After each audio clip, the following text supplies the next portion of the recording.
Reka ulang kasus pembunuhan ibu dan anak, Astri Manaf dan Lael Makabi sudah digelar hari ini, Selasa 21 Desember tahun 2021.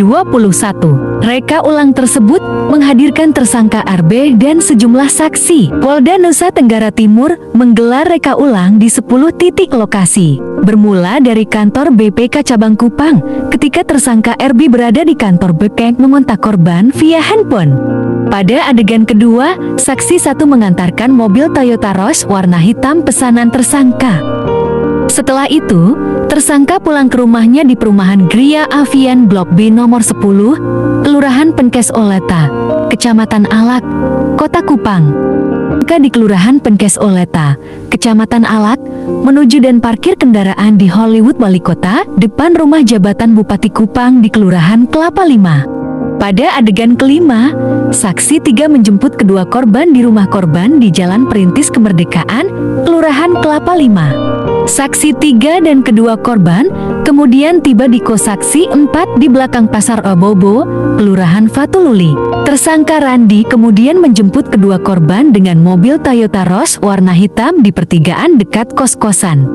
Tersangka kemudian membawa kedua korban ke tempat penjual kelapa di Kecamatan Alak, Kota Kupang, menggunakan mobil Toyota Rush hitam dan berhenti lama. Ia kembali membawa kedua korban di Hollywood Walikota. Di lokasi itu, tersangka bersama kedua korban berhenti lama menggunakan mobil Toyota Rush warna hitam. Kemudian tersangka dan korban A, Astri Manaf bertengkar. Karena emosi, korban ke-1 mencekik korban 2 Lael sampai meninggal. Marah karena Astri mencekik Lael hingga tewas, tersangka Randi pun mencekik korban Astri sampai meninggal. Melihat kedua korban yang sudah tewas, RB kemudian membeli plastik sampah di toko Rukun Jaya, Kelurahan Weba. Tersangka kemudian pulang ke rumahnya membawa jenazah korban dan memarkir kendaraan, kemudian memasukkan kedua korban ke dalam plastik sampah yang dibeli dari toko Rukun Jaya.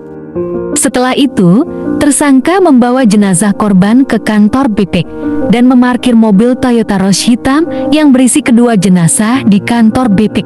Tersangka kemudian minta saksi ke-6 untuk menemuinya membawa linggis untuk mengubur jenazah yang diakuinya adalah jenazah orang gila, namun saksi 6 menolak. Tersangka membawa linggis dan memasukkan ke dalam mobil. Tersangka selanjutnya mendatangi rumah saksi ke-7 di Jalan Perwira Wali Kota, Kelurahan Kelapa Lima. Ia menemui saksi ke-7 David di rumahnya sambil membawa linggis meminta bantuan menggali lubang dengan alasan untuk mengubur anjing mati.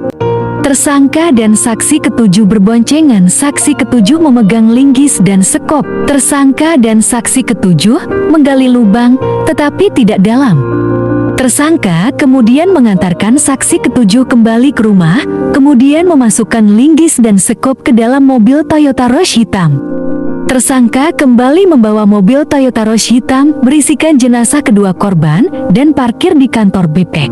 Kemudian pergi ke rumah mertuanya di Kelurahan Naikolan menggunakan sepeda motor. Tersangka membawa mobil Toyota Rush hitam yang diparkir di BPK menuju rumahnya. Tersangka kemudian berangkat dari rumahnya di Alak menggunakan sepeda motor Honda Beat hitam.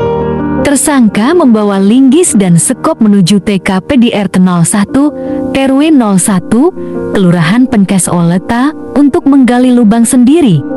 Kemudian tersangka menelpon saksi ke-7 David untuk membantunya. Tersangka datang menggali sendiri, kemudian disusul saksi ke-7 dan ke-9 untuk membantu menggali.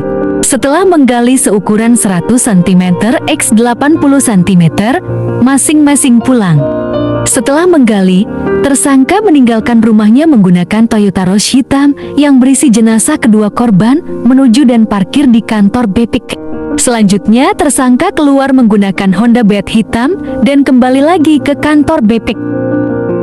Tersangka menggunakan mobil Toyota Rush hitam keluar dari kantor BPK menuju TKP, kemudian sendirian menguburkan jenazah kedua korban. Setelah menguburkan kedua jenazah korban, tersangka ke tempat cuci mobil samping Makobrimob, Kelurahan Pasir Panjang mencuci mobil karena berbau amis. Setelah mobil bersih, tersangka ke kantor BP, kemudian mengembalikan mobil Toyota Rush hitam ke rental. Setelah itu, tersangka diantar kembali oleh sopir ke kantor BP.